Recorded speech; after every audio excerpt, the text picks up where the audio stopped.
आपकी संतान आदि हैं, उनका पढ़ाना लिखाना ब्याह हो गया है तो आप निकल सकते हैं। ऐसे अपने बगीचे को अभी अधूरा छोड़कर कैसे निकल सकते हैं? वो भी तो एक सेवा है, एक सेवा है। जैसे हमें यहाँ ड्यूटी मिली है, हमारा मन हो या ना हो, हमें आपसे बात करना है, आपसे मिलना है, ये हमें सेवा दी गई। जब सेवा नहीं थी तो आंख उठा के भी किसी की तरफ नहीं देखते थे। जो आकाश वृत्ति से मिला जी रहे निरंतर भगवदाकार वृत्ति। अब अंतिम की तरफ जा रही गाड़ी, तो जो तुमने अनुभव किया दूसरों को दीजिए। तो अब आप बैठे हो, हमें पीड़ा है कि नहीं उससे कोई मतलब नहीं। हमारा मन कह रहा है नहीं कम समय है तुम्हारे पास, एकांत चिंतन करो। नहीं, जो हमें सेवा मिली वो हमें करना है, मन की नहीं सोचना है। तो अब जैसे पुत्र है, पढ़ा लिखा के ब्याह करके उसको समर्थ बना के छोड़ दिया, ये आपकी एक बहुत बड़ी भगवत सेवा हो गई। उसे आप ऐसा मत मानिए मेरा परिवार, भगवान ने आपको सेवा दी है। हम आपको अपनी सेवा मान करके आपसे बात कर रहे हैं, आपको वैसे ही प्यार कर रहे हैं जैसे हमारे प्रभु के जन होते हैं। ऐसा कि आप अपने रिश्तेदार से भी वैसा प्यार नहीं करेंगे जितना हम आपसे प्यार करते हैं। आप सबसे, आप आए हुए हैं, श्री जी के द्वारा प्रेरित होकर आए हुए हैं, तो आप हमारी लाडली के द्वारा जब पास मिल गया है तो आप हमारी बंदनीय है, पूजनीय है, आप हमारे रिश्ते हैं, आप हमारे नाते हैं। बस ऐसे ही भाव रखना है। हमारा पर्सनल आपसे संबंध नहीं है, हमारा पर्सनल संबंध श्री जी से, और श्री जी के संबंधी आप हो, इसलिए प्राण प्यारे हो, आप सब आदर के पात्र हो हमारे। ऐसे परिवार को समझो। जैसे एक शिष्य पर हमारी नजर रहती है, उसका मनोविकार के द्वारा थोड़ा भी आचरण गलत होना ये हमारी जलन का हेतु होगा। उसको डांट फटकार के सभा में एकांत में जैसे बनेगा उसको सीधे मार्ग में चलाएंगे। तो क्या हम जानते नहीं सब में भगवान है? बचपन से भगवान के मार्ग में क्या हमें ये ज्ञान नहीं? क्या लेकिन ज्ञान है, पर आपने सेवा दी है। ऐसे आपको सेवा दी है, पत्नी पुत्र परिवार, ये मन के राग को मिटा करके अंदर ही बैरागी बनकर निरपेक्ष होकर सेवा करो। लाभ हानि में समान भाव रखो, कार्य की सफलता असफलता में समान भाव रखो, अपना प्रयास पूरा, बाकी भगवान जाने। सुख दुखे समय कृत्वा लाभा लाभो जया जयो।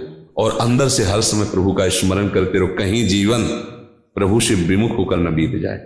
हर श्वास में नाम जप करो, महात्मा हो जाओगे। घर बैठे महात्मा हो जाओगे, और बाहर बैठे और राग अंदर घर का, कभी कोई मिला है तुम्हारा लड़का ना ऐसे से ऐसा, झेल नहीं पाओगे, क्योंकि बहुत समय से तुम उसी राग में रहे हो। और अगर अपने राग की कर्तव्य को पूरा कर दिया, फिर आपको लगेगा जो भोगना है भोगो, हमारा जो कर्तव्य था निपट, आप में आत्मबल आ जाए, क्योंकि आपने अपना कार्य पूरा कर दिया। और यदि कार्य अधूरा छोड़ा तो आप कहीं भी चले जाओ, वो कार्य आपको बाधित करता रहेगा। खास बात, कार्य पूरा हो जाएगा तो आपके हृदय में शीतलता हो जाएगी, मेरा कर्तव्य पूरा हो गया, अब नहीं, अब तुम्हें जो करना करो, अब हमारा कोई संबंध नहीं। पर आप अपने कर्तव्य को अगर छोड़ देंगे तो गड़बड़ हो जाए। तो कर्तव्य का निर्वाह कर लीजिए और खूब नाम जप कीजिए। अगर शरीर वहीं छूट जाता है तो भी आप बैरागी ही हो, क्योंकि भगवान का संबंध स्वीकार करना ही बैराग्य का स्वरूप है। केवल सब कुछ छोड़ करके लंगोटी लगा के बैठ जाने को बैराग्य नहीं कहते। अंदर से सब राग है, धन में, स्त्री में, परिवार में, नाना प्रकार के भोगों में, ये नाटक ही तो हुआ। और राग नहीं, परिवार में हो, अंदर से आह भर के पुकारते हा कृष्ण हा किशोरी जी, सच्चे महात्मा हो, भागने की जरूरत नहीं है। समझ रहे हो ना, भागने की जरूरत नहीं। ये समझ आ जाए। कोई हमसे पूछे कि तुम्हारी समझ कहाँ गई थी बाबा जी बन गए, बोले पूछे तो सही बात, मेरी समझ नहीं थी। जैसे भूत आवेश होता है ना, ऐसे हमें था।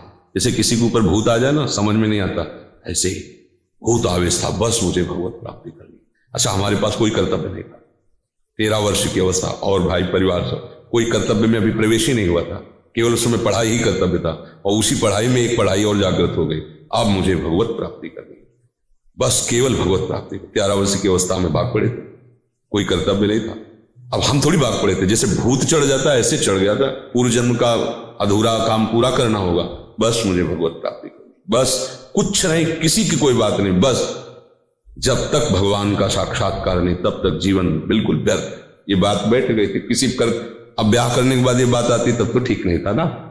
ये ऐसा आपने ब्याह किया, गृहस्थी में गए, अब उसका पालन करते हुए भजन करो, उसमें भी भगवत प्राप्ति हो जाएगी। ऐसा थोड़ी कि गृहस्थ को भगवत प्राप्ति, ऐसा नहीं कि गृहस्थ संत नहीं है।